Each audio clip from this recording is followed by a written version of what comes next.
Algérie, le paiement électronique deviendra obligatoire à cette date. Mesure obligatoire énoncée par le ministère du Commerce, concernant le paiement électronique en Algérie, qui prendra effet à partir du 31 décembre. Une note a été communiquée par le ministère du Commerce, à propos du paiement électronique obligatoire en Algérie.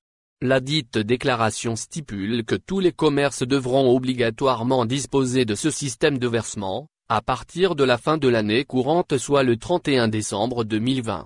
Ainsi, cette mention obligatoire permettra aux clients de régler l'addition de ses achats par voie numérique, et non classique en recourant à la liquidité des billets d'argent. Une initiative plutôt prometteuse dont les fruits de son utilisation sont largement percevables dans le monde occidental, adoptée depuis plusieurs années maintenant. De ce fait, le client ne recourra plus forcément à sa poche, ou son portefeuille mais plutôt à sa carte bancaire ou sa carte Gold CCP, délivrée par la poste. Toutefois, afin de répondre à cette exigence ministérielle, tous les commerçants ont été priés de se rapprocher des services bancaires concernés, ou de la poste ou bien des institutions financières, pour déposer leurs commandes d'approvisionnement, en terminal de paiement électronique communément appelé TPE.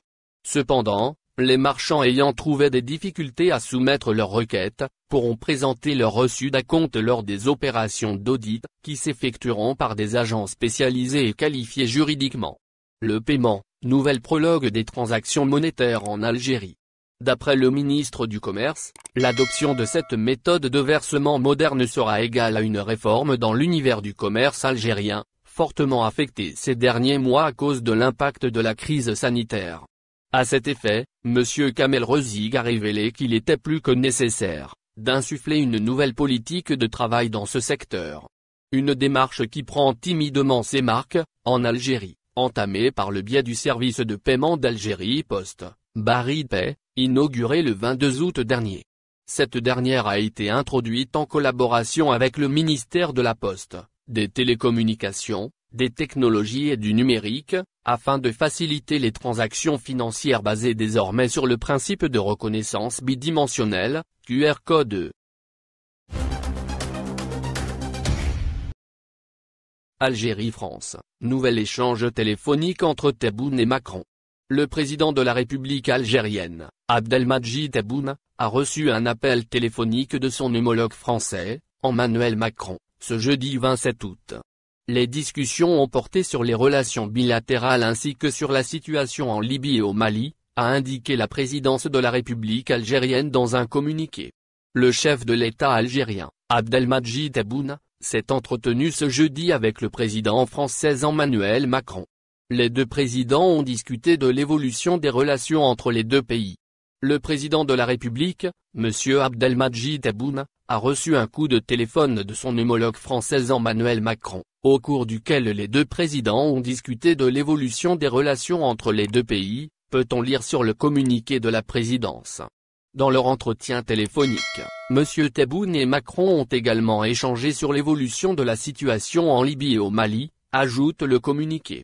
Pour rappel, le ministre algérien des Affaires étrangères, Sabri Boukadoum, avait indiqué que l'Algérie suivait avec beaucoup d'attention l'évolution de la situation dans le pays voisin le Mali et exprime son refus catégorique à tout changement à la tête du pays en dehors du cadre constitutionnel. Une amélioration dans les relations entre l'Algérie et la France. Notons que les deux présidents Tebboune et Macron ont multiplié les échanges depuis quelque temps. Il s'agirait là d'un signe de rapprochement entre l'Algérie et la France après une période de froid et de tension, notamment suite au film documentaire sur le Irak diffusé par des chaînes de télévision françaises. Ainsi, à la faveur des dernières initiatives diplomatiques, tout semble rentrer dans l'ordre entre les deux pays. Abdelmadjid Tebboune avait d'ailleurs affirmé, lors de son entretien accordé dernièrement à la chaîne France 24, qu'avec Emmanuel Macron, peut aller loin. Ouverture des frontières, reprise des vols Air Algérie, Andalousie répond. Après plusieurs nouvelles divulguant sur les réseaux sociaux une éventuelle reprise des vols au mois de septembre 2020, le porte-parole d'Air Algérie a tenu à clarifier la question. En effet, la question qui taraude de bon nombre d'Algériens actuellement repose sur l'ouverture des frontières, fermées depuis presque 6 Un questionnement qui a donné place à la propagation au courant de cette semaine, d'une information prétendant que la reprise des vols d'Air Algérie sera effective à partir du 12 septembre prochain. Face à cela, les représentants de l'entreprise nationale de transport par les airs, dont Amine Andalousi, porte-parole d'Air Algérie, a confié aux médias électroniques L'Info, que la compagnie aérienne qu'il représente ne détient jusqu'à présent aucune information à ce propos. La décision revient au pouvoir public, a-t-il précisé, selon ce qu'a rapporté notre source dans son édition de ce 27 août. Il convient de souligner que si les Algériens se questionnent autant, c'est certainement en raison de la récente disposition du gouvernement, portant sur la troisième phase de déconfinement, effective depuis le 15 août dernier. Ce qui d'une manière indirecte donne de l'espoir et laisse croire que la prochaine étape de sortie du confinement sanitaire sera probablement l'ouverture des frontières. L'ouverture des frontières dépend de la situation sanitaire. En effet, plusieurs hauts responsables, dont le ministre des Transports, Lazare Hani, se sont exprimés à ce sujet. Pour sa part, Hani a déclaré au début du mois courant, que l'éventuelle ouverture des frontières internationales, aériennes et maritimes, de l'Algérie, ne fait pas partie des priorités du gouvernement pour l'instant. Ceci en raison de l'actuelle conjoncture sanitaire que traverse le monde. Notre priorité est la lutte contre la pandémie du coronavirus et la maîtrise de la situation. Ce n'est qu'après que nous examinerons cette possibilité, avait-il avancé. Pour rappel, le PDG d'Air Algérie, Bakoucha Le Chat, a également fait savoir que les hautes autorités du pays n'ont annoncé aucune disposition à propos de la reprise des vols en Algérie. Les choses ne sont pas claires pour le moment, a-t-il ajouté lors d'un entretien accordé aux médias arabophones, Oora. Pourquoi le choix d'Aouar n'est pas un camouflet pour l'Algérie? L'Algérie vient de tirer un trait définitif sur son désir de voir le prometteur joueur de Lyon, Oussama Aouar, porter le maillot vert de son équipe nationale de football. Comme beaucoup s'y attendaient, Aouar a fait le choix de jouer pour la France, son pays de naissance, au détriment de celui de ses origines. Un choix dicté seulement par le souci de mettre toutes les chances de son côté pour faire la grande carrière à laquelle son immense talent lui permet de prétendre, n'en déplaise à ceux qui font fausse route en mesurant le patriotisme de jeunes garçons issus de l'émigration algérienne en France à l'aune de la couleur du maillot qu'ils choisissent de défendre.